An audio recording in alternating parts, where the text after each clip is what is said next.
آج تو انہوں نے باقاعدہ شیشیاں سامنے رکھی ہوئی ہیں کچھ سمجھانے کے لیے. میرا خیال ہے کچھ اس کی بھی ضرورت ہے دہرائی کی بھی ساتھ ساتھ, کیونکہ بہت سے نام اجنبی ہیں اور عموماً مجھ سے بعد میں لوگوں نے ذکر کیا ہے کہ پتہ نہیں لگتا نام تھا کیا. وہ آہستہ آہستہ جذب ہوں گے, بیٹھتے بیٹھتے بیٹھیں گے دماغوں میں. اس لیے کبھی کبھی بلکہ جتنا ہو سکے بار بار ان کا ذکر چلنا چاہیے. جو پہلے پڑھایا تھا اس کا مختصر ذکر ایک دفعہ پھر کر دیا, یادداشت تازہ ہوتی چلی جائے گی. ورنہ بعض علامتیں ہیں جو ذہن میں نقش ہو گئی ہیں اپنی دلچسپی کے لحاظ سے, یہ نہیں یاد رہے گا کہ اس دوا کی تھیں اس دوا کی تھیں. یہ بڑا کنفیوژن ہوتا ہے عموماً ہومیوپیتھ کے لیے. تو اس سے پہلے یہ جو میں نے گزشتہ دفعہ ذکر کیا تھا ہومیوپیتھی دوا بنتی کیسے ہے اور کس طرح اس کو بنا کے رکھنا چاہیے اپنے پاس. یہ وہ شیشیاں ہیں جن میں عموماً ہمیں دوائیں ملتی ہیں.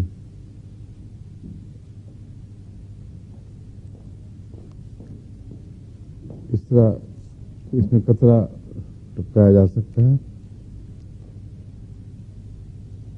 انہوں نے ایک ہی نمونے کی رکھی ہیں, یہ مختلف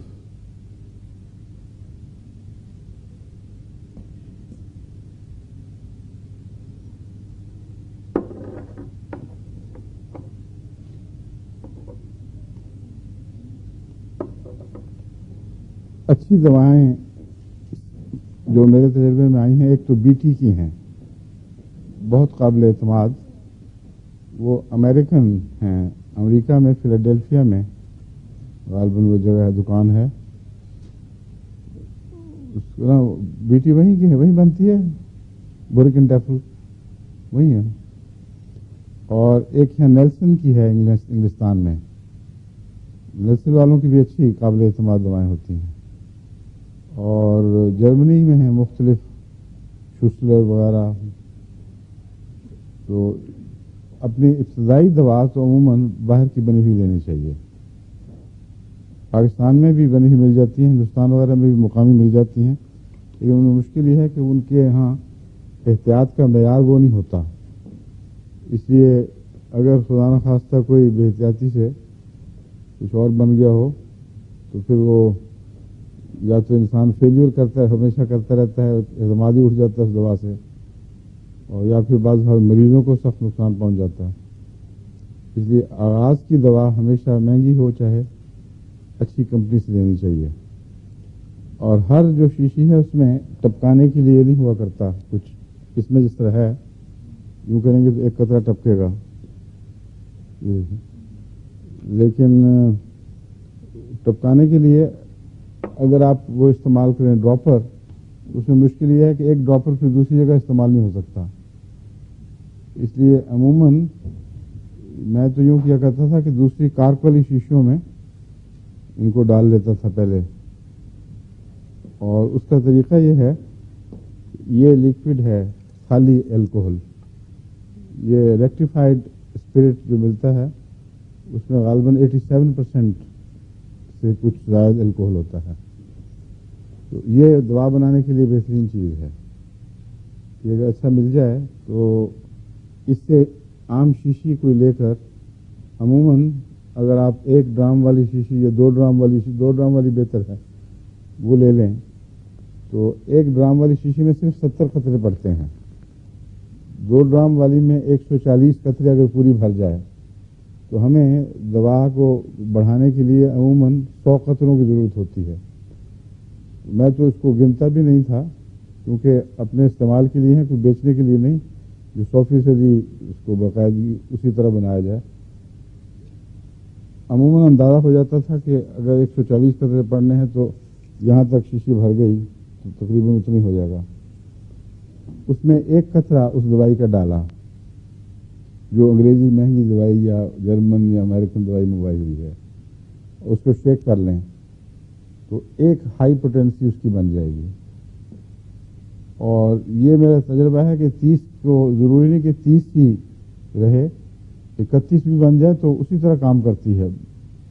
اگر کوئی فرق ہے تو اتنا معمولی ہے کہ انسانی تجربے میں نہیں آتا وہ، لیکن احتیاطاً میں نے چونکہ زیادہ استعمال کرنی ہوتی تھی، وقف جدید کے ذریعے آگے معلمین کو بھی دینی ہوتی تھی، اس لیے میں 27-28 پوٹینسی وہاں سے منگوا لیا کرتا تھا۔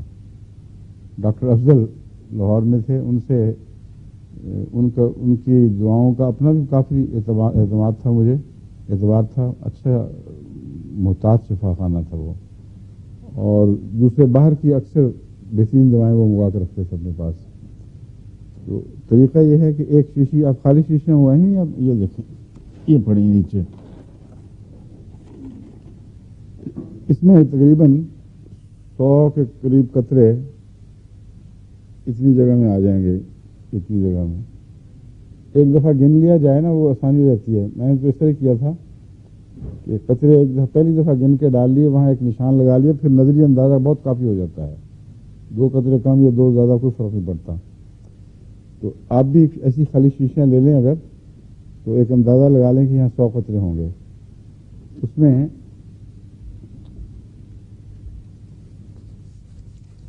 اگر 29 پوٹینسی آپ کے پاس ہو مثلاً، تو اس سے 100 دفعہ آپ 30 پوٹینسی بنا سکتے ہیں۔ ہر قطرے پر 99 قطرے یا 100 قطرے دوسرے ایڈ کریں تو آپ کو ایک زائد پوٹینسی مل جائے گی۔ اس لیے اگر 30 کو سٹک کرنا ہو، 30 ہی بنانی ہو، تو 29 پوٹینسی خریدنی چاہیے۔ اب اگر 29 پوٹینسی 10 پاؤنڈ کی بھی آئے مثلاً، تو اس کی 100 شیشیاں تو یہ بنیں گی۔ اور دوسرا طریقہ یہ ہے کہ ہر دفعہ جب اس میں سے قطرہ نکالیں تو ایک آدھ قطرہ ڈال کے پھر اس کو پورا کر لیا کریں، تو اس کی پوٹینسی 1/100 کم ہوگی صرف۔ اور رفتہ رفتہ اسی سے اگر آپ بڑھاتے چلے جائیں تو جو دوسرے ہومیوپیتھ ہیں ان کو اعتراض ہوگا، مگر میں نے تو اس طرح ہی کی ہوئی ہے ہومیوپیتھی ربا میں، اور کبھی بھی دوا فیل نہیں کرتی تھی۔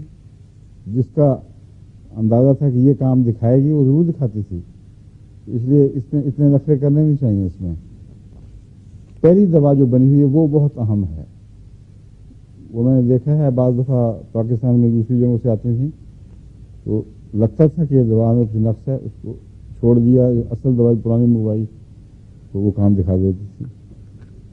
تو ایک دفعہ صحیح دوائی آ جائے اور خود آپ احتیاط سے بنائیں تو پھر مشکل کام نہیں ہے۔ اسی دوا کو 20 سال تک چلا سکتے ہیں آپ۔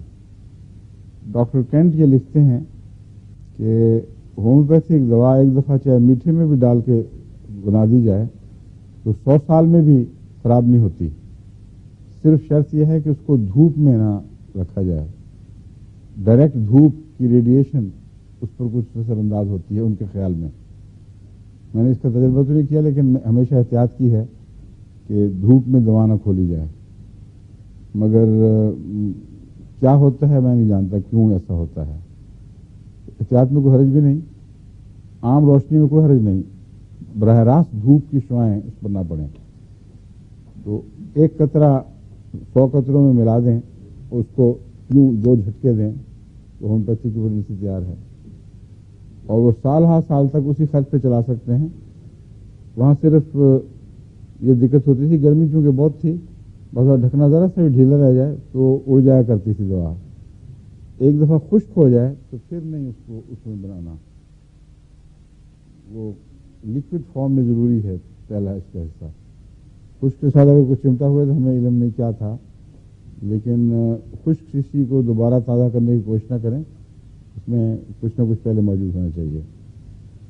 اب یہ شیشی ہے، اس میں آپ کو ڈال کے دوا بنا کے دکھاتا ہوں۔ دوا بنانے سے پہلے لازم ہے کہ اس پر ایک چٹ لگائیں اور جو دوا آپ نے بنانی ہے اس کا نام لکھیں، اور جو پوٹینسی بنے گی اس پر اس کا نام لکھیں، اور یہ نہ خیال کریں کہ مجھے یاد ہی ہے بس میں ابھی 2-3 رکھتا ہوں پھر میں اس کو ٹھیک کر لوں گا۔ ہمیشہ اس سے کنفیوژن پیدا ہو جاتا ہے اور انسان بھول جاتا ہے، اور دواؤں میں بہت احتیاط کی ضرورت ہے۔ دوا شیشی میں منتقل کرنے سے پہلے شیشی کے اوپر اس دوا کا پورا نام صاف ستھرا لکھا ہونا چاہیے۔ اس کے لیے بعض دفعہ چٹیں ملتی ہیں ایسی ہومیوپیتھوں سے جو آپ چسپاں کر دیں اس کے اوپر سب کچھ لگا ہوتا ہے، لیکن شیشے پر چسپاں ہونے والی چیٹیں اور ہیں اور پلاسٹک پر چسپاں ہونے والی اور ہیں. اس لیے آپ کو پلاسٹک کے لیے پلاسٹک والی چیٹیں چاہیے. عام سریش کی جو چیٹیں ہیں وہ بعض دفعہ اکھڑ جاتی ہیں، تو ایسا آج کل مواد یہاں مادہ یہاں بہت مل جاتا ہے. انگلستان میں تو بہت سہولت ہے، پلاسٹک کے اوپر پلاسٹک سے چسپاں ہونے والی چیٹیں موجود ہوتی ہیں. وہ لگا دیں پہلے، اس کے اوپر لکھیں اور پوٹینسی کا نمبر، پھر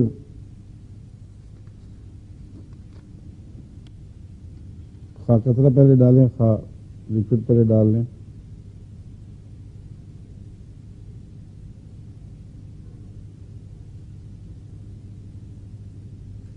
یہ اندازہ 100 قطرے.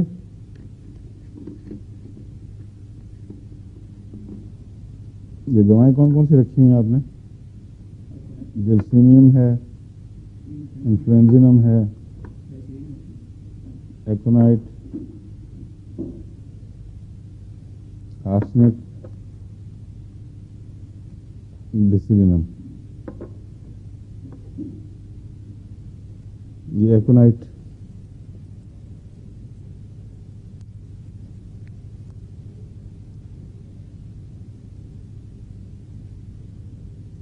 ایک قطرہ میری انگلی پہ پڑ گیا، ایک اس پہ.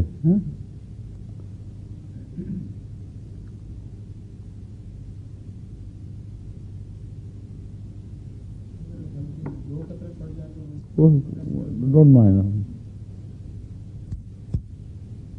2 قطرے بن جائیں تو بجائے اس کے کہ 1/100 ہو 1/50 ہو جائے گی، 3.5 پوٹینسی بن جائے گی، 30.5. تو اس سے کوئی فرق نہیں پڑتا. 30 35 40 جب 200 بھی اثر دکھاتی ہے، لاکھ بھی اثر دکھاتی ہے، تو ان چھوٹے باریک فرقوں کو پیش نظر رکھ کے وہم نہیں کرنا چاہیے. ایک آدھ کم ایک آدھ زیادہ کا تو سوال ہی نہیں پیدا ہوتا. ہیومن باڈی کے لیے تقریباً ایک ہی پیغام ہے اور پیغام ضرور مل جاتا ہے. تو یہ دوا تیار ہے ایکونائٹ. یوں کیا بس، اب یہ دوا تیار ہے. اب آپ کی اصل شیشی محفوظ. اور دوسرا طریقہ یہ ہے کہ ایک اگر لجنا ہے مثلا، وہ اپنی ایک دوا بنا لیں، دوا خانہ. ہر ایک کو خریدنے کی ضرورت نہیں. جس نے دوا لینی ہے وہ اپنی اس میں سے شیشی لائے، مگر اس کو پتہ ہوگا بناتے کس طرح ہیں، غلط ہاتھوں میں نہ جائے وہاں، ورنہ وہ گڑبڑ کر دیں گے. تو وہ اپنی وہاں سے شیشی میں سے ایک قطرہ لے، اپنی شیشی بنائی اور چلی گئی. تو سب کو مفت دوائیں مل جائیں گی. اور خدام الانبیاء یا جماعت کی طرف سے انتظام ہو سکتا ہے. ان مفت دواؤں کے نتیجے میں بے حد خرچ بچتے ہیں. روزمرہ اگر کسی کو خود طب یا کسی اور ذریعہ شفا کا علم نہ ہو تو بڑی مصیبت ہوتی ہے گھر میں. آئے دن کوئی نہ کوئی بیماری اور بھاگو پریشانی.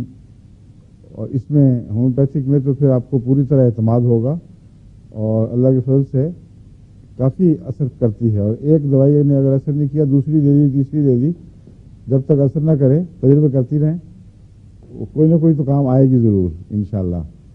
تو خطرہ کوئی نہیں. اور فوری یہ نہیں ہے کہ ڈاکٹر نہ آیا تو گیا آدمی. عام طور پر بہت سہولت پیدا ہو جاتی ہے.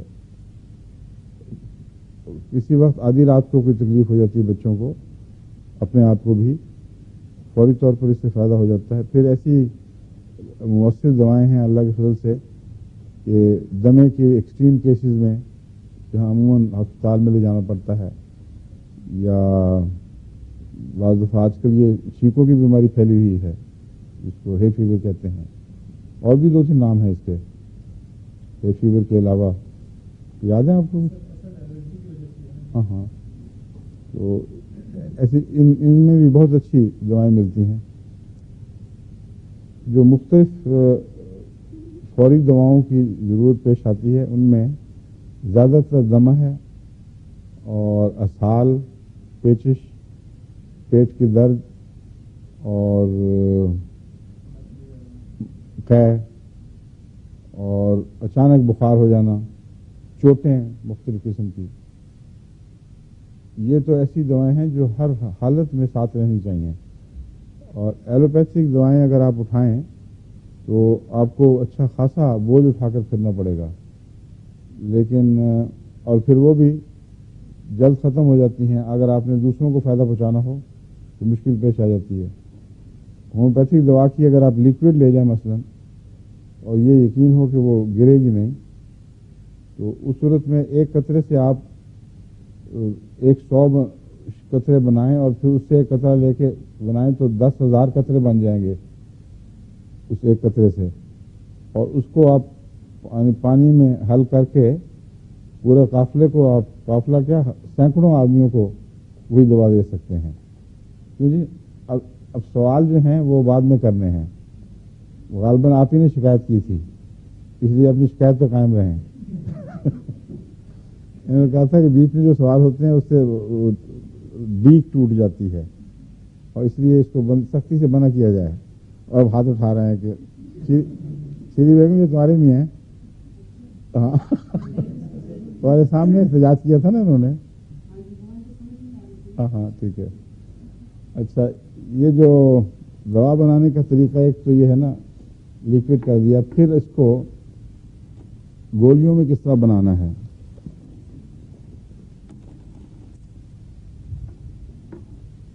کہاں یہ ہے میرا ایکونائٹ؟ یہ ہے۔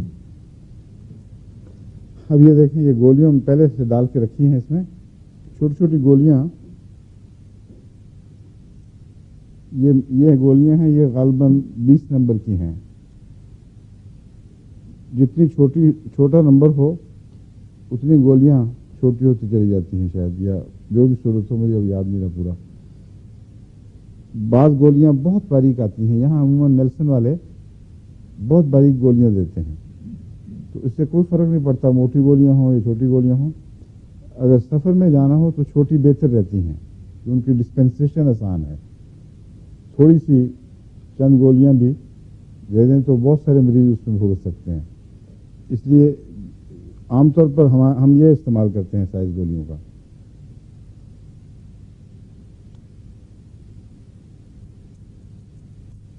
یہ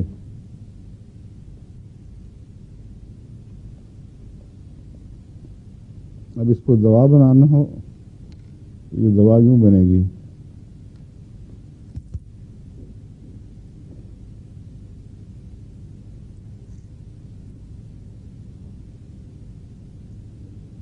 دوا مؤنث ہے کہ مذکر ہے؟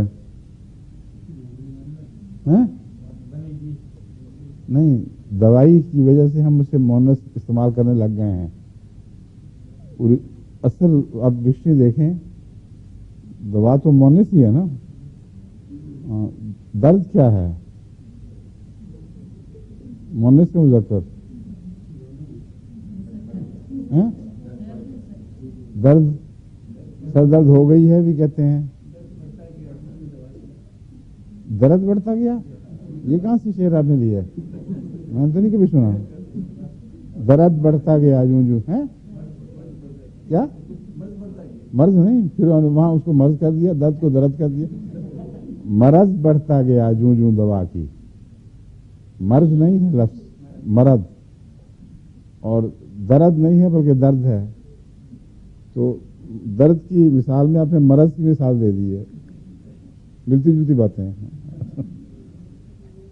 عام طور پر درد مذکر استعمال ہوتا ہے، لیکن عرف عام میں اب مؤنث بھی استعمال ہونے لگ گیا ہے۔ سخت درد ہو رہی ہے کہتے ہیں، بہت درد ہو، کہاں درد ہو رہی ہے بتاتے ہیں، لیکن میرا خیال ہے یو پی ایس جو ہے وہ مذکر ہی استعمال کرتے ہیں اس کو، درد ہو رہا ہے۔ پائی نہیں، آپ نے بھی اچھا تماشا کیا، وہی تماشا کیا یہ والا، درد لا دوا پائی۔ اس سے طبیعت نے زیست کا مزہ پایا، درد کی دوا پائی، درد لا دوا پایا۔ دوا جو ہے وہ مؤنث ہے اور درد جو ہے وہ مذکر ہے، ٹھیک ہے؟ آپ کے لیے کمپلیمنٹ ہے عورتوں کے لیے کہ درد مذکر ہے اور دوا مؤنث ہے، ٹھیک ہے؟ کیا؟ ہاں ہاں، وہ علاج یہاں سے ہوتے ہیں۔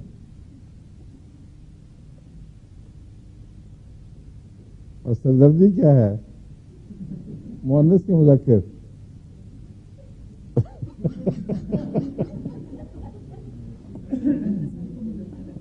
اچھا یہ ہے دوا بنانے کا طریقہ، گولیوں میں ڈال دیا جائے. عام طور پر ہومیوپیتھ جنہوں نے زیادہ پڑھا ہوا ہے وہ کہتے ہیں ان سب گولیوں کو پہلے کاغذ پہ ڈالو، اس پہ خشک کرو، اور پھر خشک کرنے کے بعد دوبارہ شیشوں میں ڈالو. اور وہ کہتے ہیں کہ اگر اس کے اندر نمی رہے تو ارد گرد کی چیزیں چوستی ہے، اور اس طرح اس میں اور چیزیں بھی شامل ہو سکتی ہیں. اگر ایسے توہمات میں پڑھیں تو جو اس کاغذ پہ ڈالتے ہیں اس پہ جتنی دوا اس میں ہے اس سے لاکھوں گنا زیادہ دوسری چیزیں موجود ہیں. آپ جھاڑ پونچھ کے صاف کر لیں، کاغذ کی اپنی کیمیائی مادے ہیں جن سے کاغذ بنا ہے وہ اس کے اندر موجود رہتے ہیں.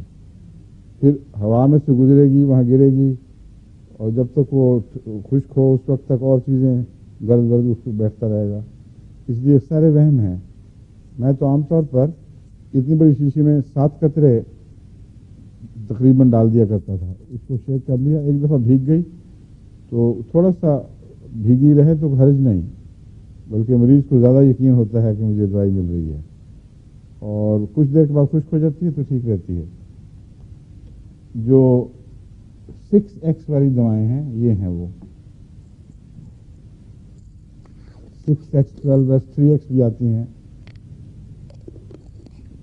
اس کا سسٹم یہ ہے کہ یہ ہر دفعہ 1/10 حصہ ڈائلیوٹ ہو جاتی ہے.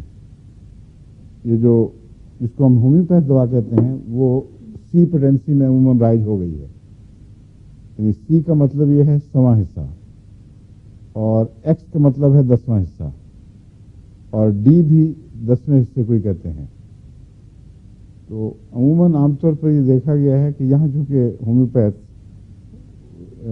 پوچھتے ہیں بعض دفعہ اسٹورز کہ ڈی چاہیے کہ سی چاہیے کہ ایکس چاہیے، تو جو نئے نئے ہیں ان کو بہت کنفیوژن پیدا ہو جاتا ہے.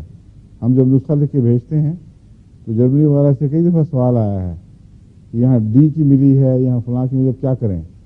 اس لیے اچھی طرح سمجھا دیتا ہوں کہ ڈی سی ایکس وغیرہ کا فرق کیا ہے. یہ جو پرانا طریق ہے حروف میں اعداد کو لکھنے کا، یہ غالباً رومن ہے.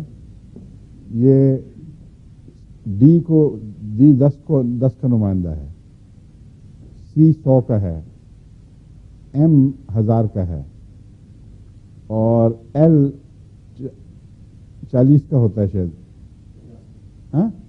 50 کا؟ اچھا ایل 50 کا. اور 20 کا کیا ہے؟ کوئی بھی نہیں. ہاں وہ تو خیر، مگر سنگل نمائندہ کوئی نہیں. ٹھیک ہے. ہمیں ہومیوپیتھی میں جو ضرورت پیش آتی ہے وہ یہ سمجھنے کی ہے کہ ڈی اور سی اور ایم عموماً دعائیں ان کے اندر ہی رکھی جاتی ہیں، اور جب ہم پوٹینسیوں کا نمبر بتاتے ہیں تو سی کو نہیں استعمال کرتے. یہ نہیں لکھتے کہ سی کے ذریعے 100 پوٹینسی ہے.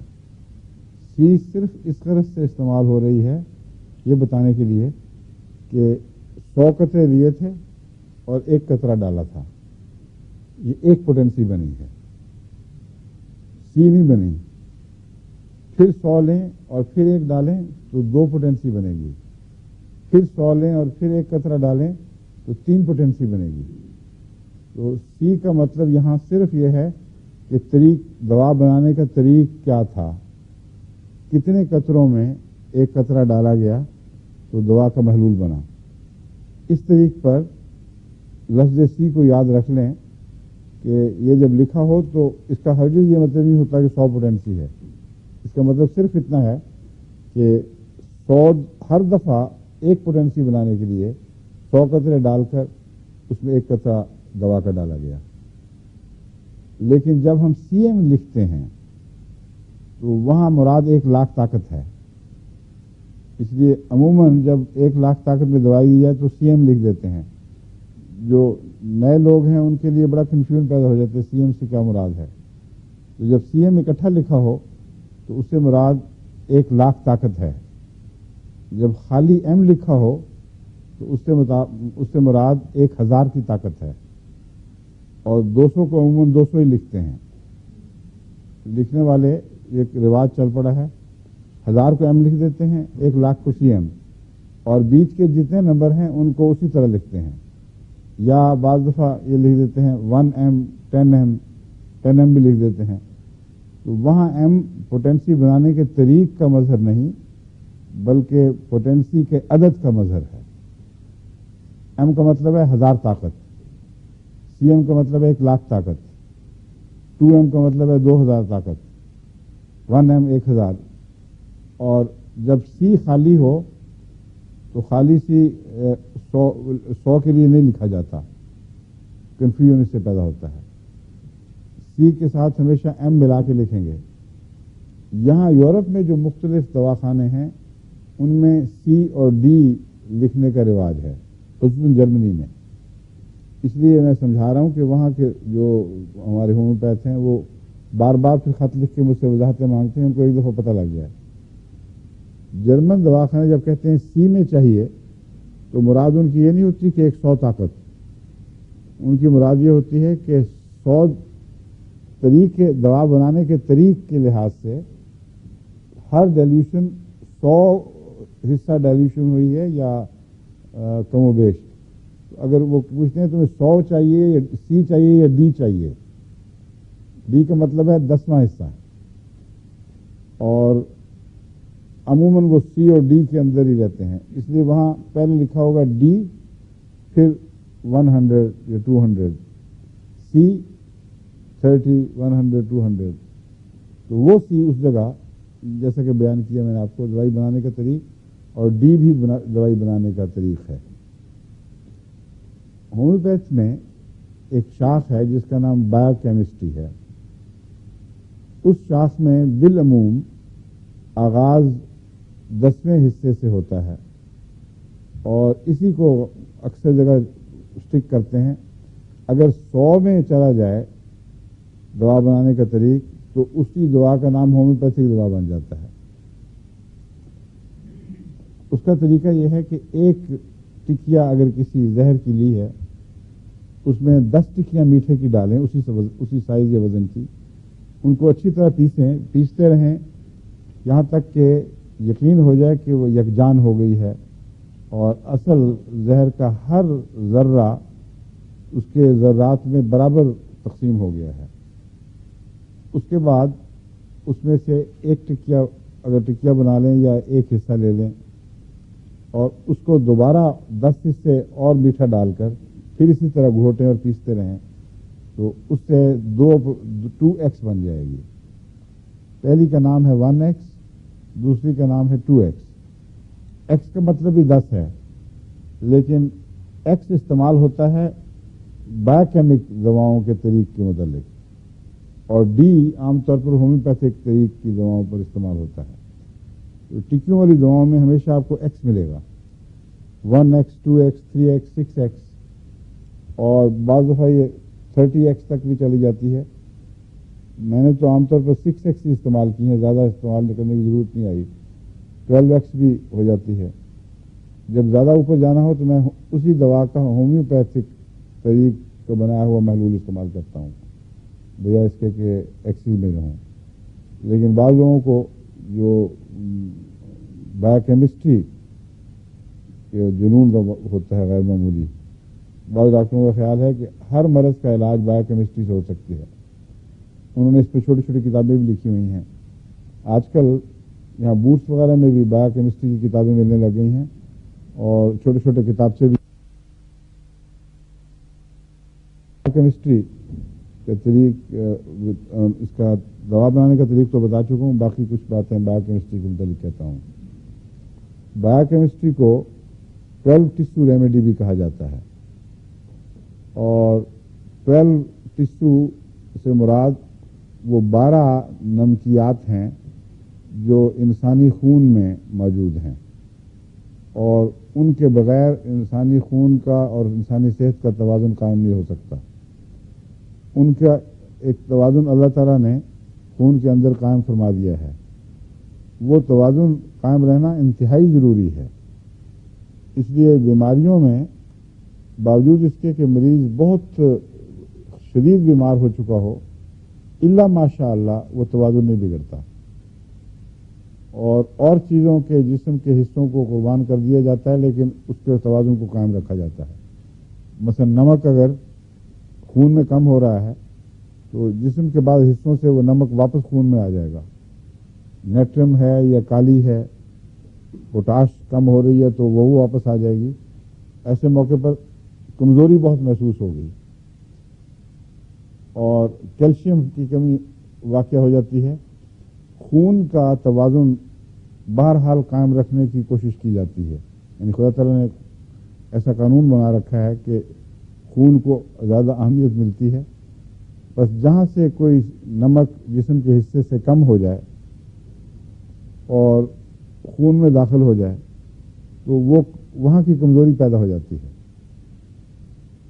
بایو کیمسٹ کا خیال یہ ہے کہ نمکیات کا توازن بگڑنے سے انسانی اعضاء بیماریوں کے مقابلے کے اہل نہیں رہتے، اس لیے اللہ تعالیٰ نے جو ہمیں 12 نمکیات عطا فرمائی ہیں اور خون کے لیے وہ کافی ہیں، اس لیے ہمارے لیے بہت کافی ہے کہ ان کے اندر رہتے ہوئے ہر بیماری کا علاج کریں۔ لیکن ان 12 نمکیات کے علاوہ بھی خون میں بہت سی چیزیں ہیں، اور جگر بھی بہت شمار دوائیاں بنا رہا ہے، اور بہت سی ایسی چیزیں ہیں، مثلا انسولین تو ان 12 میں شامل نہیں، لیکن اگر یہ نہ ہو تو پھر مرض پیدا ہو جاتا ہے۔ اس کا جواب وہ یہ دیتے ہیں کہ انسولین کا نہ ہونا بھی انہی کی خرابی کی وجہ سے ہے۔ اگر یہ 12 نمکیات جسم میں اپنا توازن برابر رکھیں تو انسانی اعضاء، ہر قسم کے اعضاء کی صحت کی ضمانت ہے۔ اگر ان میں توازن بگڑے تو پھر خرابی ہوتی ہے، لیکن واقعہ یہ ہے کہ عام بیماریوں میں دیکھا جائے ان کا توازن نہیں بگڑتا۔ جب توازن بگڑے تو عموماً موت کا اعلان ہوتا ہے، اور جب مریض اپنے مرض الموت میں مبتلا ہو کے موت کے قریب پہنچتا ہے پھر یہ نظام بگڑ جاتا ہے، پھر ڈاکٹر جو مرضی کر لیں پھر خون کے توازن کو قائم نہیں رکھ سکتے، اور پھر کوئی دوا کام نہیں کرتی۔ اس لیے وہ ان کی بات میں کچھ وزن ضرور ہے، لیکن یہ دعویٰ کر لینا کہ اس کے سوا کوئی دوائیں نہیں ہیں یہ غلط بات ہے، اور بہت ہی بڑی مصیبت گلے سہرنے والی بات ہے کہ ان 12 کے اندر ہی رہنا ہے، جبکہ معلوم ہے کہ دوسری دوائیں بہت اچھا اثر دکھاتی ہیں، ہر بیماری کے ساتھ تعلق رکھنے والی دوائیں موجود ہیں۔ اس لیے روزمرہ کے لیے ان دواؤں کا استعمال کرنا کوئی حرج نہیں، اور سفر میں عموماً فائدہ دیتی ہیں۔ لیکن اب کسی کو چوٹ لگی ہے مثلاً تو وہ ڈھونڈتا رہے 12 ٹشو میں سے کون سی چیز ہے جو چوٹ کے لیے مفید ہوگی، کچھ نہیں ملے گا اس کو۔ فرم فاس ہوگی کہ جو ابتدائی طور پر ایکونائٹ کا بدل سمجھا جاتا ہے، جیسا ایکونائٹ ہے نا، ہر بیماری کے آغاز میں دے دو، فرم فاس بھی ہر بیماری کے آغاز میں دے دیتے ہیں، مگر ہاں نہیں، اس کو 12 ٹیشو ریمیڈی کہا جاتا ہے۔ سالٹ نہیں، 12 سالٹس، جب سالٹس کہیں گے 12 سالٹس کہیں گے، مگر ہومیوپیتھی میں جو اصطلاح ہے وہ ہے یا بایو کیمسٹری یا 12 ٹیشو، اس کو ٹیشو کہتے ہیں، تو اس لیے میں اس ٹیشو استعمال کر رہا ہوں۔ تو بہرحال یہ ایک زبردستی کی پابندی اپنے اوپر عائد کرنے والی بات ہے جو بڑی مصیبت ڈال دیتی ہے، اس لیے کھلا ذہن رکھ کر چلنا چاہیے، جہاں سے شفا مل جائے۔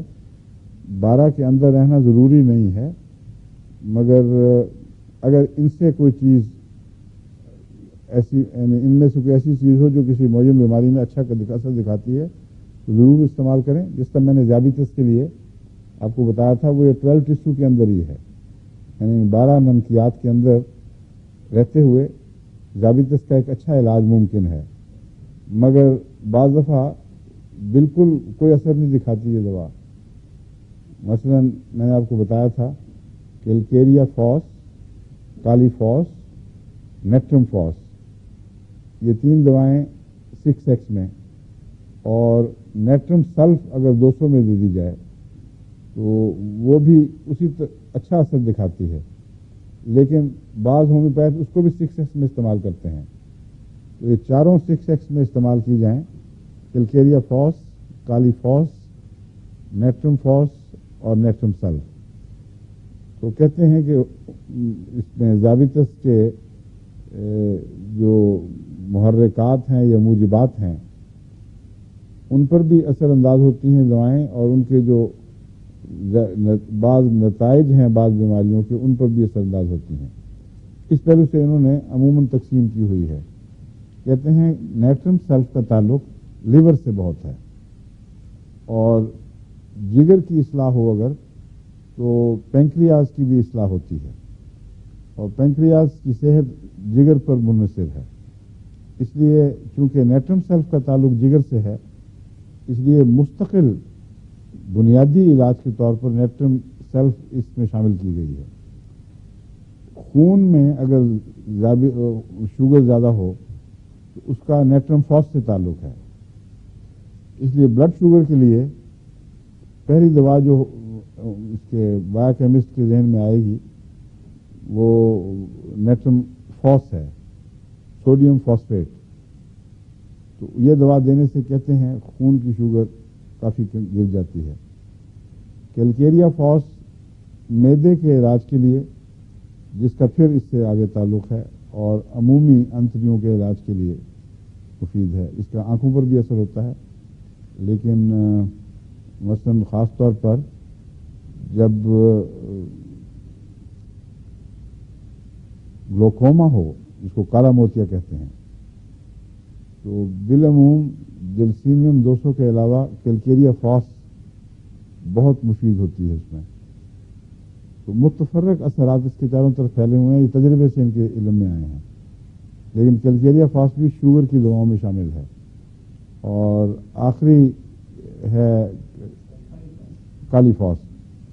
کالی فاس تو عام اعصابی طاقت کے لیے بہترین دوا ہے.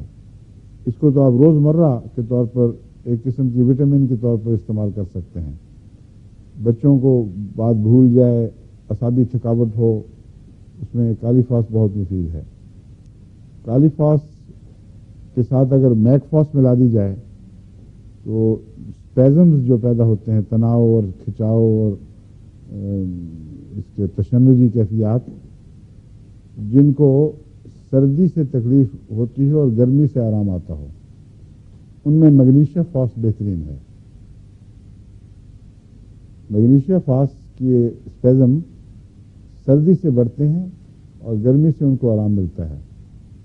بیلاڈونا کے اسپیزم گرمی سے بھڑکتے ہیں اور سردی سے ان کو آرام ملتا ہے. کیوپرم کے اسپیزم گرمی سے بھڑکتے ہیں، سردی سے ان کو آرام ملتا ہے.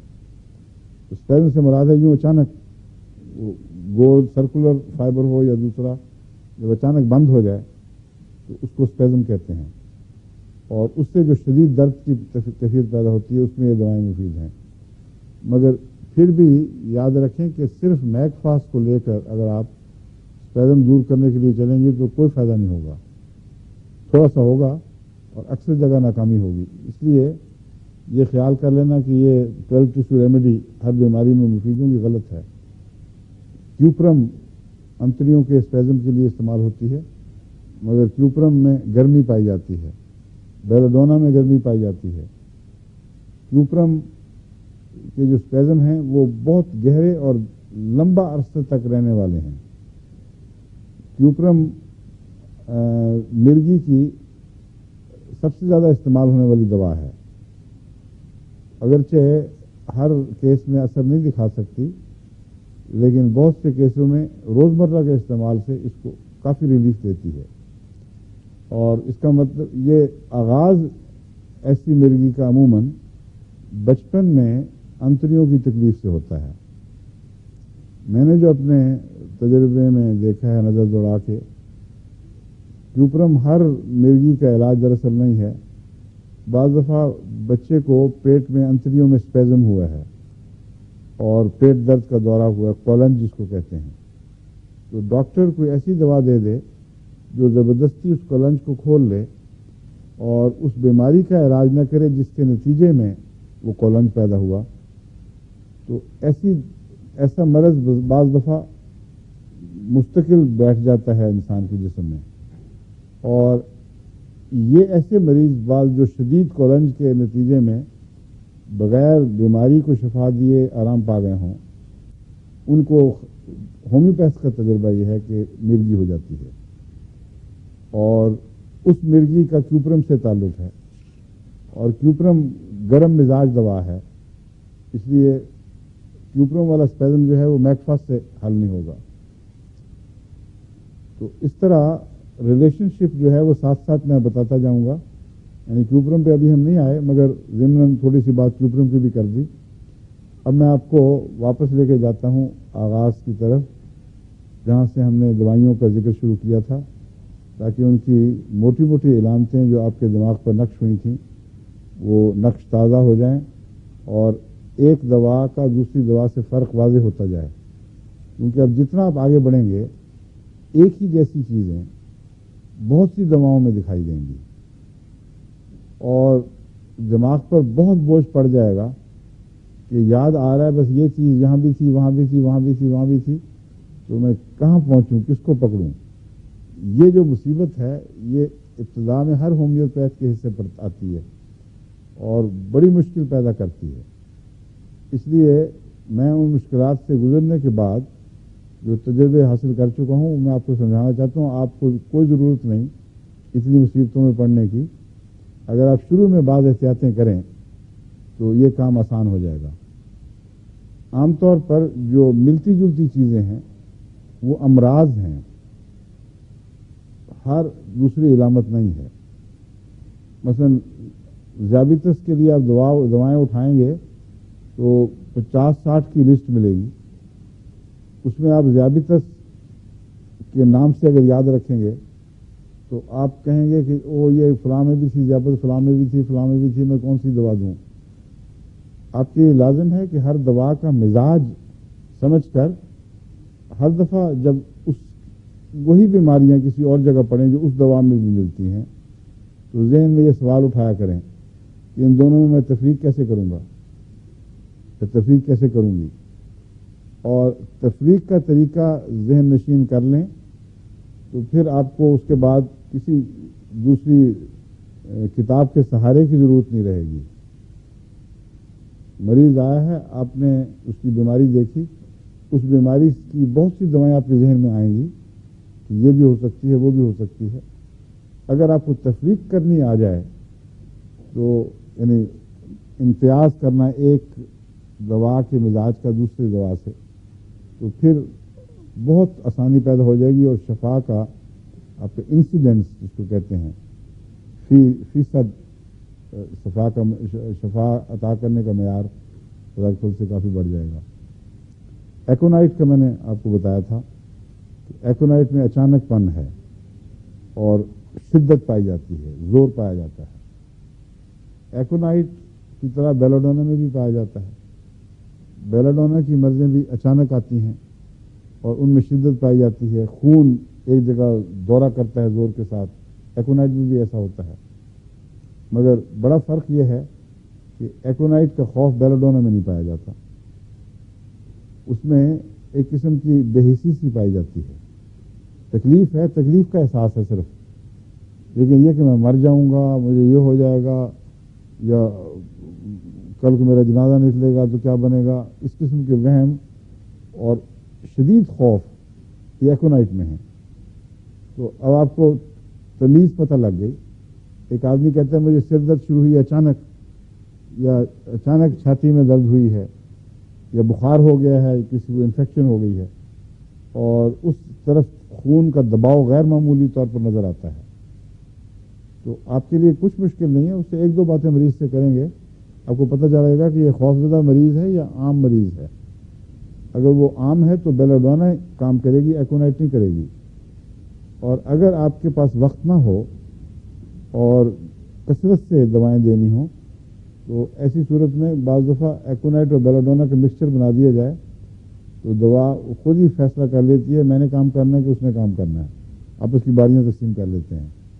جہاں بیلاڈونا کی بیماری ہوگی وہی کام کرے گی، ایکونائٹ کی خبر بھی نہیں ملے گی جسم کو. جہاں ایکونائٹ ہوگا وہاں بیلاڈونا خاموش ہو جائے گا. لیکن یہ ہر دوا کے ساتھ آپ نہیں کر سکتے. بعض دواؤں میں آپس میں اختلاف پایا جاتا ہے مزاج کا، یعنی ایک نیام میں دو تلواریں نہیں رہ سکتی، ان کو آپس میں نہیں ملانا چاہیے. مگر بعض ہیں جن میں ملانے میں حرج بھی کوئی نہیں. مثلا یہی ہے بیلاڈونا ایکونائٹ، اس کے ساتھ اگر آپ بعض صورتوں میں جلسیمم بھی ملا دیں تو کوئی نقصان نہیں. اور بعض دفعہ میں نے آرسنک بھی ساتھ ملا کے دیکھا ہے، اس لیے کہ وبا ہے، اس میں کثرت سے لوگ مریض آ رہے ہیں، اب میں کہاں تفریق کرتا پھروں گا، اس لیے وہ چھٹا بنایا ہوا چھوٹا سا یہ دے دیا. لیکن حقیقت یہ ہے کہ اگر ایک دوا مل جائے تو جیسا وہ فائدہ دیتی ہے ویسے چھٹا فائدہ نہیں دیتا. بعض دفعہ مجھے یہ بھی کرنا پڑا کہ 4-5 دوائیں اکٹھی بنا کے دی ہیں مریض کو، فائدہ نہیں ہوا، تو انہی میں سے ایک دوا چنی اور وہ اکیلی دی تو فائدہ ہو گیا. اسی لیے جو چوٹی کے ہومیوپیتھ ڈاکٹر ہیں وہ یہ پسند نہیں کرتے کہ الگ الگ ملا کر دوائیں دی جائیں، مگر اکثر ایسے رسیت کرنے والے بالآخر مجبور ہو جاتے ہیں کچھ نہ کچھ جمع کرنے پر. اس کی وجہ یہی ہے کہ ہومیوپیتھ اگر پورے ہومیوپیتھی کے تقاضوں کو پورا کر کے علاج کرے گا تو وہ مشکل 10-12 مریض دن میں دیکھ سکے گا. اور چونکہ ہومیوپیتھی کی فیس بھی تھوڑی ہوتی ہے، اس زمانے میں وہ فاقہ کرنے والی بات ہے. اور پھر مریض اتنے ہیں جن کو وبائی مریض وغیرہ، وہ کیا کرے بیچارہ. تو اس لیے یہ رجحان شروع ہو چکا ہے. وہ لوگ جو پہلے اس کو سختی سے رد کرتے تھے ان میں بھی اب یہ رجحان ہے بناتے ہیں. لیکن یہ احتیاط رکھنی چاہیے کہ اونچی پوٹینسی میں نہ بنائی جائے. راجہ صاحب کو اختلاف ہے، مجھ سے مجھے پتہ ہے، وہ تو سی ایم میں بھی بنا دیتے ہیں.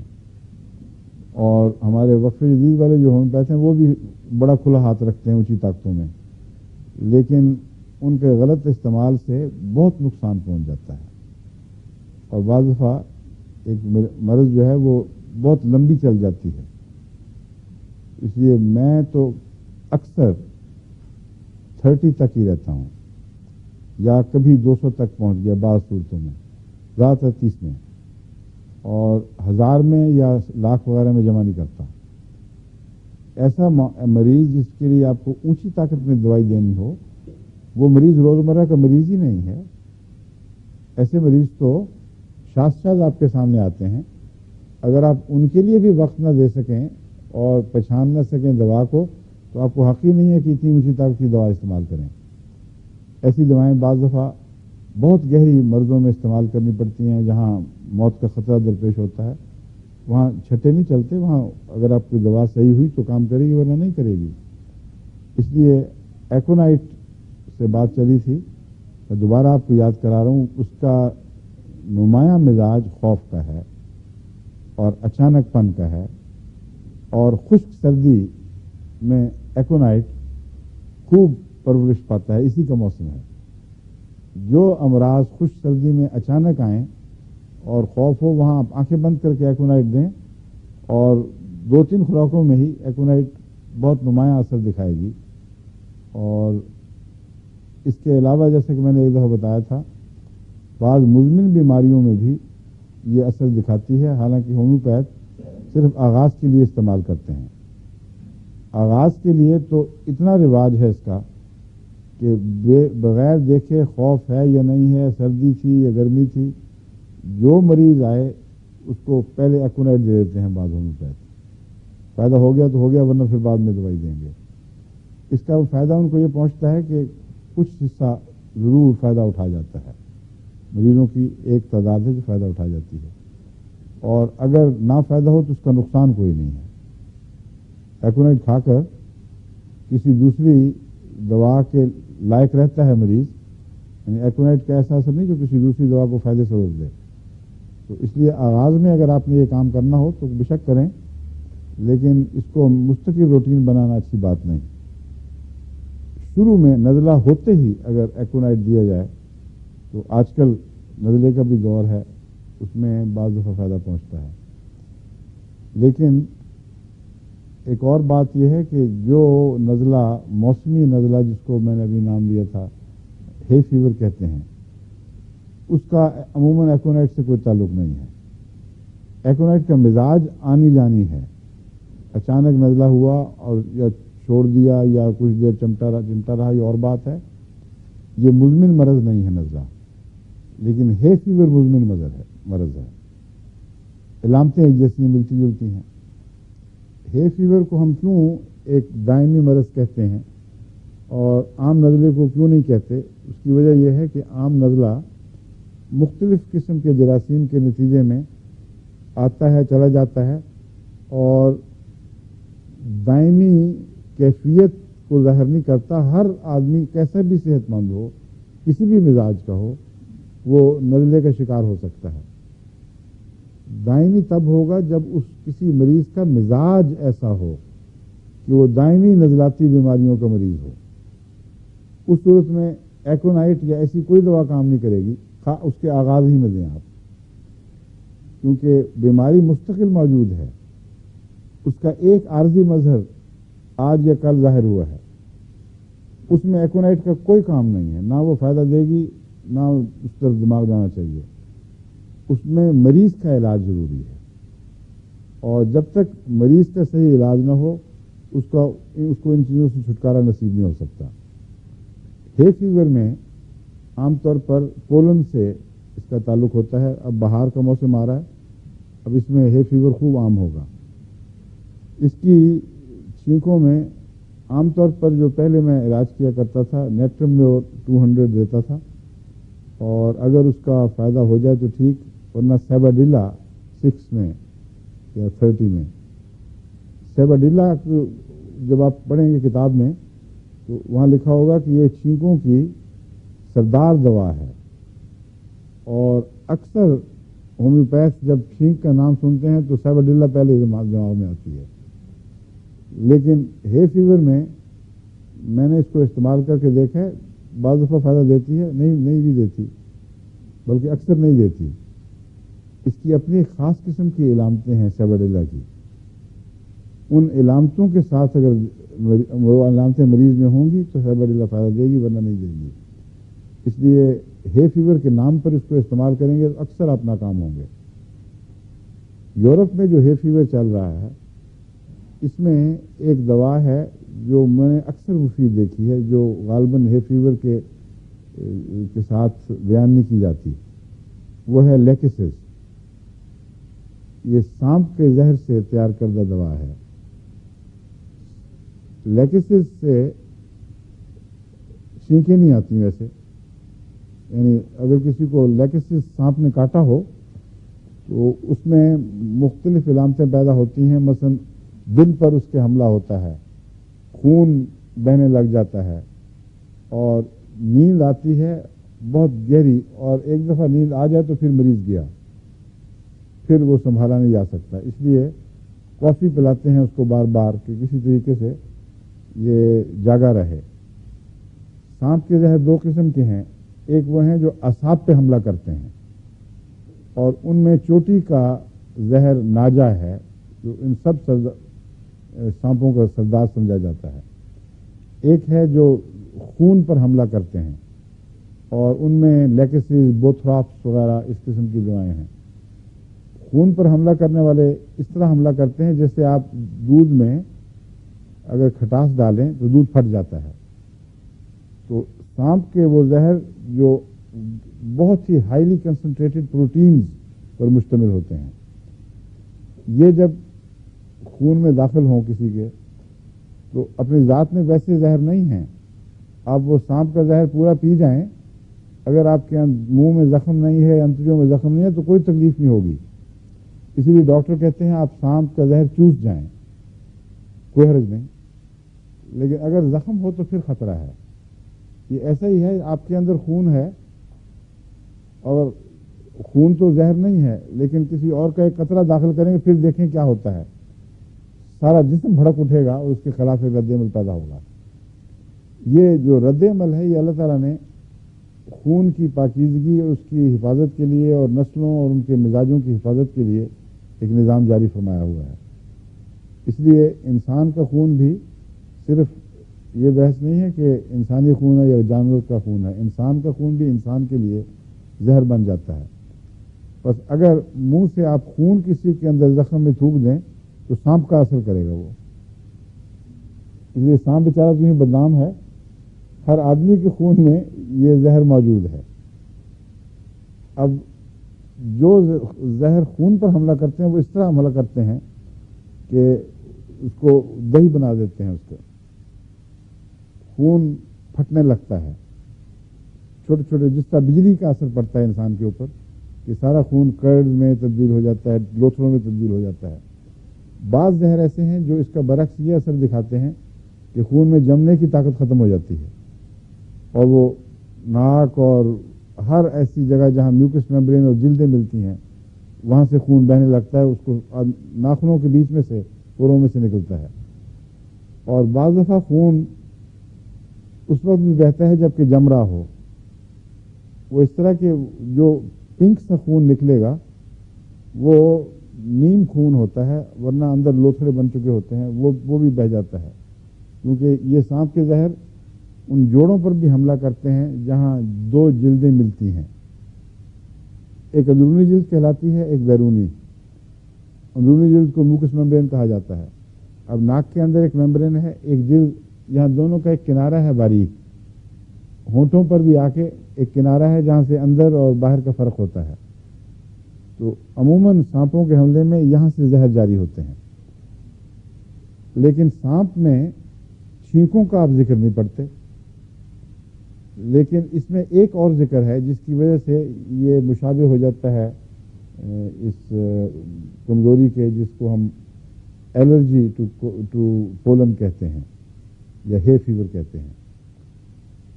وہ یہ ہے کہ سانپ کے اندر موسمیت پائی جاتی ہے اور بعض موسموں میں سانپ کا زہر غیر معمولی اثر دکھاتا ہے. اور بعض دفعہ کسی کو سانپ کاٹا ہو تو جن موسموں سے اس زہر کا تعلق ہے ان موسموں میں وہ دوبارہ پھر جوش دکھاتا ہے. بعض لوگ سمجھتے ہیں کہ ان کو ہر موسم میں وہ سانپ جہاں بھی ہو سانپ ضرور کاٹتا ہے. بعض سانپ ایسے ہیں جو اس لیے وہاں کاٹتے ہیں جا کر کہ اس موسم میں اس سانپ کی خاص بو پیدا ہو جاتی ہے. اور عموماً یہ کاٹنا اس لیے اس وقت ہوتا ہے جبکہ مادہ سانپ نے کسی کو کاٹا ہو اور ہر بہار کے موسم میں یا جو اس کا کوئی خاص موسم ہے اس کے جسم سے کوئی غیر معمولی خوشبو نکلتی ہے جس کو انسان نہیں سمجھتا، دوسرے جانوروں کو نہیں پتہ لگتا، مگر سانپوں کو پتہ لگ جاتا ہے. اس لیے ایسے موقع پر اگر ارد گرد سانپ ہو تو وہ جائے گا اور اس کو کاٹے گا. اور کہتے ہیں اکثر اس کا نقصان نہیں ہوتا. اس کی دو وجوہات ہیں. ایک تو یہ کہ سانپ کاٹنے کی نیت سے اس طرح حملہ نہیں کرتا کہ اس کو کاٹے غصے سے اور پھر اپنے سر کو دانتوں کو کھینچے زور سے. سانپ کے دانت یوں ہوتے ہیں، جب وہ یوں کاٹتا ہے تو کنڈی سی بن جاتی ہے اندر. اگر آپ اس کنڈی کو یوں واپس نکال دیں تو بہت کم زہر اس کے اندر داخل ہوگا. اگر آپ کھینچ کے نکالیں یا دانت ٹوٹ جائے تو اس کے دباؤ پڑتا ہے پیچھے تھیلیوں پر تو سارا زہر پنکچر ہو کے اندر چلا جائے گا. اس لیے ان کو سانپ ملائمت سے کاٹتا ہوگا، میرا یہ خیال ہے. یعنی اس طرح غصے کے ساتھ نہیں کاٹتا، اس لیے زہر پھینکتا ہی نہیں ہے اندر. یا دوسری بات یہ کہ الرجی کی ہے نا، سارا نظام ہی یہ سانپ کا زہر کا الرجک ہے. تو ان کو ایک دفعہ سانپ کاٹ چکا ہے، اس کے خلاف جسم رد عمل دکھا چکا ہے، اب وہ سانپ کاٹے بھی تو ان کو الرجی اس کے خلاف نہیں ہوتی.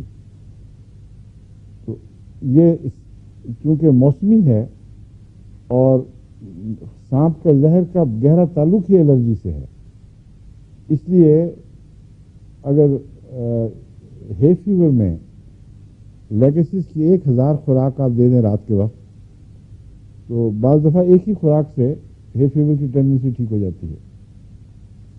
جرمن ہومیوپیتھ بھی اس کو استعمال کرتے ہیں، لیکن ان کا کوئی خاص سسٹم ہے، وہ وزن بھی کرتے ہیں اس کا دوائی کا. میں نے تو کبھی پرواہ نہیں کی کہ ایک گولی منہ میں گئی ہے یا 10 یا 50. لیکن شریف خالد صاحب نے مجھے بتایا تھا ایک دفعہ کہ ان کو اس کی تکلیف تھی پرانی الرجی کی، کسی قسم کی دواؤں سے علاج آرام نہیں آیا، ہومیوپیتھ نے بھی زور مار لیا، ایک جرمن ڈاکٹر کے پاس گئے، اس نے لیکسس دی، مگر اس سے پہلے ان کا وزن پوچھا، عمر پوچھی اور کئی، پھر وہ تول کے دی، ایک چھٹانگ لیکسس یا آدھی چھٹانگ لیکسس، اور کہا کہ اکٹھی ایک دفعہ کھا جاؤ. کہتے ہیں وہ اس کے بعد آج تک پھر کبھی تکلیف نہیں ہوئی، ایک بھی چھینک نہیں آئی پھر، یعنی اس بیماری کی چھینک ویسی تو آئی جاتی ہوں گی ان کو، یعنی اگر وہ کالی مرچ سونگھ لیں تو چھینک تو آئے گی الرجک چھینک نہیں. میں نے اس لیے آپ کو سمجھایا ہے کہ جب آپ ایسے تجربے دیکھیں تو ان پر غور کیا کریں، وجہ معلوم کریں. یعنی ایک ہومیوپیتھ جو ہے وہ بہت ہی سختی سے علامتیں تلاش کرے گا، جو چھینکوں کی علامت ہوئی تو چھینکیں دوں والی دوائی دوں گا، وہ سیباڈیلا کے اوپر عمر گوا دے گا اور مریض ٹھیک نہیں ہوگا. تو مریض کی جو ظاہری علامتیں ہیں صرف ان کو ہی زیر غور نہیں لانا چاہیے، بلکہ اس کی بنیادی وجوہات دیکھیں جس کا الرجی سے تعلق ہے کیوں ہے. وہ الرجی کسی خاص موسم میں آتی ہے، اگر وہ بہار کی الرجی ہے تو سانپ کا زہر بھی بہار میں ہی جوش دکھاتا ہے، اس لیے اس الرجی کی درستی میں سانپ کے زہر کو دخل ہو سکتا ہے. یہ کسی کو خیال آیا ہوگا تو اس نے تجربہ کیا اور یہ دریافت ہو گیا کہ اس کا اثر ہے، لیکن صرف ایک دوا نہیں ہے اثر کرتی، اور بھی بہت سی دوائیں ہیں. بعض دفعہ نیٹرمیور جیسا کہ میں نے بتایا ہے، سوڈیم کلورائڈ جو ٹیبل سالٹ ہے وہ چھینکوں پہ بہت اچھا اثر دکھاتا ہے. اور نیٹرمیور اس کا اینٹیڈوٹ بھی ہے لیکسس کا. لیکسس ہومیوپیتھک میں دی جائے تو اس کا اینٹیڈوٹ بن جاتا ہے نیٹرمیور، اس لیے دونوں کو اکٹھا استعمال نہیں کرتے.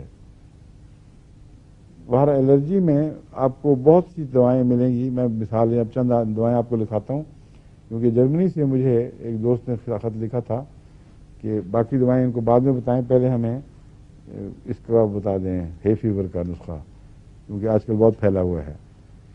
تو نسخہ ایسا تو نہیں بتایا جا سکتا کہ سب پر اثر کرے. کچھ دوائیں بتاتا ہوں، ان کا معمولی تعارف کرا دیتا ہوں. ایلیم سیپا ایک دوا ہے جسے ہم پیاز کہتے ہیں.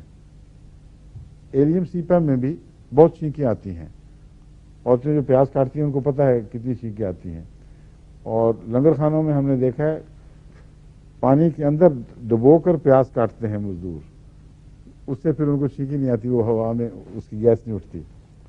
چھینکوں سب واقف ہیں چھینکیں آتی ہیں، مگر اس کی چھینکیں آنکھوں میں سرخی نہیں پیدا کرتی.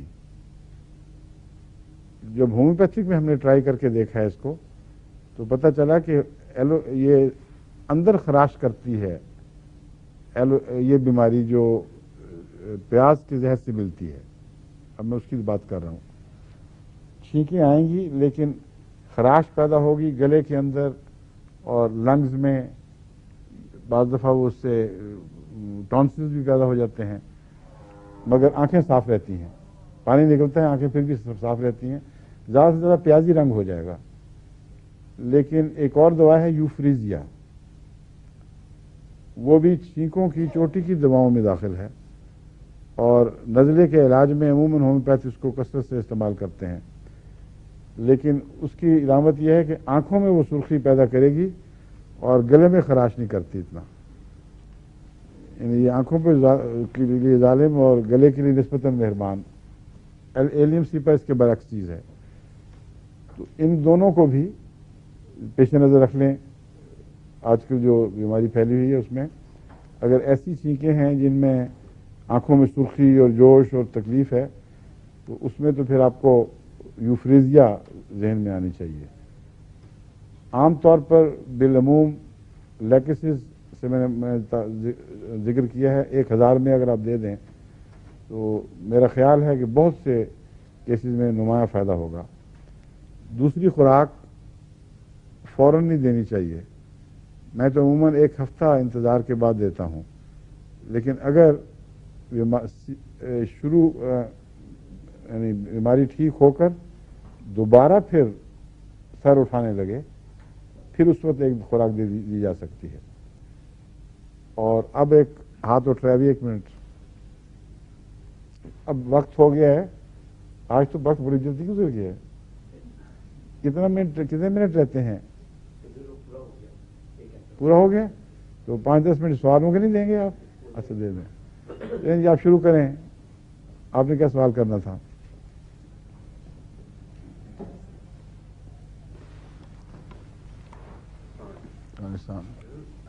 جو آپ نے یہ پوٹینسی تیار کی تھی اس میں الکوہل میں، اس کو جو آپ نے پوٹینسی تیار کی ہے اس کو پھر گولیوں میں مکس کر سکتے ہیں یا کیا؟ جو پوٹینسی آپ نے تیار کی ہے ہاں یہ دیکھیں وہ بنا کے آپ کو دکھائی بھی تھی گولیوں میں. یہ آپ نے ڈالی نہیں تھی تو میں نے اس لیے ڈال دی تھی. باہر نہیں رکھتی رہتا. نہیں وہ بناتے وہ تو اس میں ڈالی تھی وہ بناتے نہیں ڈالی تھی. ہاں تو پھر ڈال دیتے ہیں. اچھا وہی یہ پوچھنا تھا. ارادے سے نہیں ہومیوپیتھک بن جاتا. ڈالنا ضروری ہے. ہاں جی اس کو پھر گولی میں ڈال سکتے ہیں.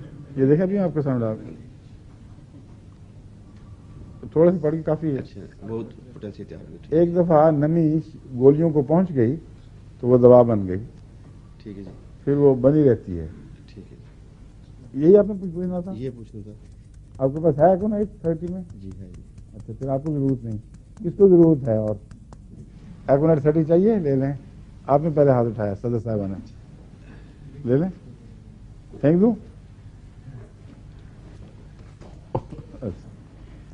ایک اور چیز آپ نے کہی تھی کہ ایکونائٹ زیادہ مقدار میں استعمال نہیں کرنی چاہیے. کیا میں نے کب کہا تھا؟ زیادہ نہیں استعمال کرنی چاہیے آپ نے یہ کہا تھا. نہیں پہلے ایک لیکچر میں کہا تھا. بالکل نہیں کہا میں نے. شکر ہے آپ میرے ترجمے نہیں کرتے ورنہ کچھ کو کچھ پیغام پہنچا دینا تھا. میں نے کہا تھا کہ روزمرہ کے تو آنکھیں بند کر کے نہ کیا کریں. اچھا ایسے ہومیوپیتھ نہ بنے جو ہر بیماری کے شروع میں ایکونائٹ ضرور دے دیتے ہیں. یہ غلط طریقہ ہے. ایکونائٹ کی علامتیں ہوں تو پھر یہ کام کرے گی. اور اگر ابتدا میں کچھ کام کرتی بھی ہے تو اصل دوا سے آپ کو غافل کر دیتی ہے. پھر آپ آسان ہو جاتے ہیں. اس لیے میں کہہ رہا تھا کہ روٹین کے طور پر استعمال نہ کیا کریں. ان بیماریوں میں جن میں اس کی علامتیں ملتی ہیں ان میں آغاز میں دیں گے تو بہت فائدہ دے گی. آغاز کی جو دوائیں ہیں ان میں ایک اور دوا ہے جو اس سے بھی پہلے کام آتی ہے. وہ اگر شروع میں دے دی جائے تو اس کی کوئی علامتیں نہیں ہیں مگر وہ ہر بیماری سے کچھ تعلق رکھتی ہے. وہ کافور ہے. کافور کی جو ہومیوپیتھک پوٹینسی ہے یہ خصوصیت سے اس لیے ساتھ رہنی ضروری ہے کہ ہیضے کا بہترین علاج ہے اور بہت سے زہروں کا اینٹیڈوٹ ہے. اور اگر ہلکی سی سردی کا احساس جو کمزوری سی بن جاتا ہے انسان کے اندر اور محسوس ہوتا ہے کہ یہ سردی عام نہیں یہ ایک بیماری بننے والی ہے، اس وقت اگر آپ کافور کھا لیں ہومیوپیتھک پوٹینسی میں تو اچانک جسم کو وہ گرم کر دے گا اور پھر وہ بیماری ٹل جائے گی. اور مگر اس کی بو سے باقی دواؤں کو بچانا چاہیے کیونکہ اگر کافور کی بو ہو تو دواؤں کو خراب کر دیتا ہے. یہ جو چھینکوں کے لیے بعض کا صبح آتی ہے، بعض کا دوپہر کو شروع ہوتی ہے، بعض کا رات کو، اس کے لیے کوئی ایسا ہے؟ یہ مختلف اوقات ہیں. جب آپ کو ان سب دواؤں کے متعلق تفصیل سے بتاؤں گا اس وقت پھر میں بتاؤں گا نا ٹائم ہوتا ہے کہ آرسنک کا کون سا وقت ہے. وہ دن کو 12 بجے کے قریب، 12-1 بجے، رات کو بھی 12-1 بجے. نیٹرمیور صبح شروع ہوتی ہے اور دن بھر اس کا اثر دکھاتی ہے، رات کو اس کا زور ٹوٹ جاتا ہے. تو ہر دوا کا اپنا ایک وقت اور اپنا خاص وقت سے گہرا تعلق ہے مگر وہ بحث اٹھے گی ہر دوا کے ساتھ ساتھ. ایک منٹ ادھر سے آپ کا سوال تھا. ہاں یہ پوچھنا چاہتی ہوں کہ یہ فیور کا ایک تو چھینکوں سے ہوتا ہے، ایک ہوتا ہے صرف آنکھوں سے پانی اور ناک سے پانی بہتا ہے. ہاں مگر آنکھوں سے پانی وہ اگر تو سوزش پیدا کرنے والا ہے تو پھر یوفریزیا ٹرائی کریں. اور اگر وہ بغیر سوزش کے ہے اور گلے میں سوزش ہے تو پھر ایلیم سیپا یعنی پیاز سے بنی ہوئی دوا. ٹھیک ہے. اور اگر اس سے فائدہ نہ ہو تو اور بھی بہت سی دوائیں مگر یہ استعمال کی جا سکتی ہیں شروع میں. آئیے فرمائیے.